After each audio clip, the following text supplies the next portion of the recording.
এই যে এদিক দিয়ে উঠে আস্তে করে চুপি চুপি ওইদিকে চলে যায় কারেন্টের সুইচ টিপার জন্য। মানে এত পরিমাণে বদ হয়েছে এই মেয়েটা, ওরে কোনোভাবে আমি আটকাইতে পারি না। এদিকে আবার আমারে পাহারা দিচ্ছে, মানে সে দেখতেছে আমি দেখি না একদম।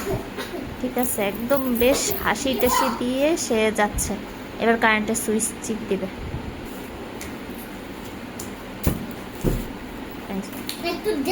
যাইতেছে, আরেক ভাই আবার ঝাড়ু নিয়ে আসছে।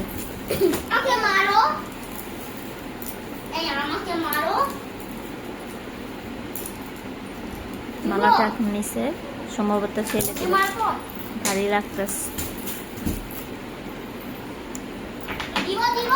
পরিমাণে পাকা হইছে মেয়ে।